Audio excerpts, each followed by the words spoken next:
mais encore sénégalais yi xam nga ni ma wax la tey encore ñu ngi xool Youssou Ndour muy vacances citoyennes am ministre ko moom jox ko marché bi liñ gën a bañ donc man ministre laa maa ko jege nekk ministre. ministre amul droit xam nga cabinet avocat la yoroon da ngay fermer.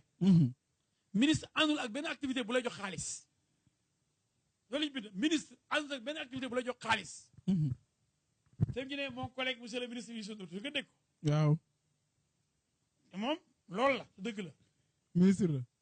mais comme sénégalais yi yu ci bëri seen bopp wayul xamuñ fi may waxee dañu naan yow da ngaa contre Youssou Ndour am na ñu ma waree ne ma yow Youssou Ndour ni ma la bëggee woon ak ni ma bëggee Youssou Ndour wala waxee nii ma ne yéen xamoo leen dara man dama wax li yoon wax xam nga lu tax.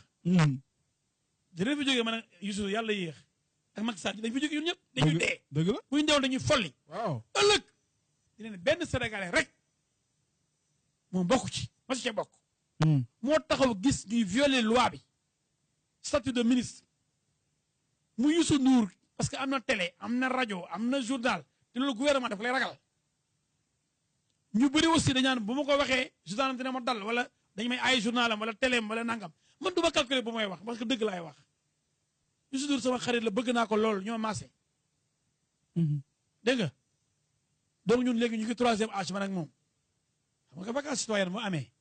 pour xale yu ndaw yi. troisième âge ni ñu ci fay def. wayal leen. amuñu xale yi amuñu ay talent ñun ñu naan saaga nañu xale bi saaga nañu jeunesse sénégalaise yëpp. waaw. parce que bu fekkee jeunesse dafa xewle. tamul benn jeune talentueux ci musiciens yi bu mën a ànd ak. kon nga jàpp ni lan ministre de la jeunesse pour ñu bégal jeunes yi. ànd liggéey ñu jëli màgget bu mel ne El Hadj Diouf ñu bokk benn at ñu ñaar ñëpp 1959 lañ judd. kon su ma la déggee màgget bi waroon. bu doon bu njëkk la 55 ans la ñu retraité ñu ngi retraité ñun ñëpp. ñu léegi ñu préféré jël koo xam ni troisième âge la bokk. waaw mais loolu su amee. mais ba waaw ñu jël ko bokk troisième âge. mu ànd ak xale yi di leen animel. xam nga loolu laa ne injure faite à la jeunesse sénégalaise la surtout aux musiciens aux jeunes musiciens.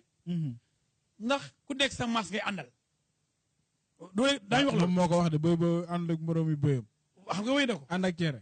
caat ak cere. kon moom àndul ak moroomi bëyam nga yaakaar. yow da xam nga yow yaa ngi bëgg naa fekk. yow da nga ma bëgg a wax loolu. xanaa yow ñeme ma wax le mbir mi man maa sonn man daal may wax dëgg Sénégal. jeunesse bi y a tellement de jeunes talentueux yu mën a ànd ak ministre de la jeunesse.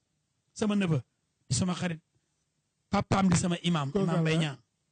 donc contrôle booy bi sama booy la sama neveu la papaam moo tudd sama doom yi. imam Mbaye Niang tudd sama doom yi mag yëpp. ndax ba ñu xamante boobu ñun ñaar ñëpp nekkuñu député. ndax bëggante soppante kon booy bi sama xarit la baay bi sama xarit la mais nu mu mën a àndeek moroomu baayam yi pour ñu animer ay activités alors que y a des jeunes talents yoo xam ne amaguñu ay moyens yéen ñu waxoon marché bi. kon d'accord ci li Mame Mbaye Niang def. non d'accord ba ci. parce que bu dee affaire jeunesse la. dafa paa yi def. wax dëgg yàlla. yow fi mu nekk nii bu ñu waxee U17 ak U20 xaw ma. dinañ jëlee El Hadj Diouf Fadiga yi kay leen joué noonu la mel de. match tey U17 yi ak U20 yi la tey. ñu ne Fadiga mu dugg xam nga Fadiga. waaw El Hadj Diouf c'est des rois football. surtout roi la mu fi mën ci mbalax. waaye nag dafa am loo xam ne nag xale yoo ko moom ak li paa yi moom. bu dee xale yi xewle. xale yi aaye ku aaye war sa moome du koy waxee de. su paa bi soxlaa yëfu xale yi nag. ñu ne ko dee dina sa loxo ci yëfu xale yi ko moom. kon état bi moo deful li mu war a def. état bi waaw état bi nag moom foofu état bi mooy responsable. ndax ñaar erreur def na ko ministre amul droit di tëgg musique wala muy am cabinet avocat wala nga tëgg musique te doo encaissé ñaar dërëm de temps en temps rek parce que dañuy aaye mooy nga encaissé xaalis waaye yu su xam temps yi moom dafa mel ni sama waay dafa jàppaat rythme xam naa ne xam nga olof Ndiaye li muy waxati kii loo tàmm laago la waaw Youssou la mu tàmm dëgg mooy dëgg mu neex ñëpp kontaan tàccu mu encaissé xaalis. ba du ministère bi administration bi. administration bi dalay tari nee naa ko. sama xarit nga Youssou yow rek laa bëgg. j'aime bien sa musique mais da ngay choisir xaalisu musique bi wala prestige mooy ngan na ngan do ministre. ministre ngan na mais yoroo ñaar dërëm.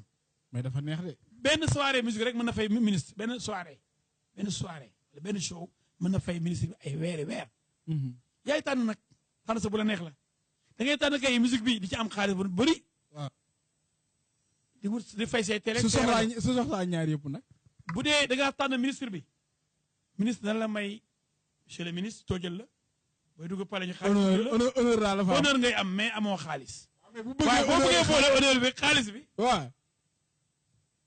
ah Sénégal yi di tàj yàcc di yasar di xoolee kenn ñemul wax man mi yàlla nattu dama nattu yàlla mooy mënu ma gis lu dul dëgg te ba ne pat loolu laa sonnee sa waay. dama sonn. te man Youssou dama ko bëgg. mais dama ko conseillé Youssou tànnal bu la neex yoon mayu la nga boole ñaari soit ministre nga tu as les honneurs de ministre vraiment. forum yi toojal la danañ escorté président mu ñëw nga jege ko. waaw soit musicien nga chaque soir nga dóor ay millions yu bëri dugg sa affaire baax. mais da ngay tànn mais mënoo boole. bi boo mooy premier deuxième erreur bi nag mooy ministre bi. waaw. beneen ministre di ko jox marché des vacances citoyennes Sénégal yi ne pat am na sax ñuy kaas te xale yu ndaw yi nekk fii. dëkk bi la kuy kaas dañ lay woo tëj la de. waaw bu dee def ko loolu ñu tëj la waaye man li may kaas yoon la.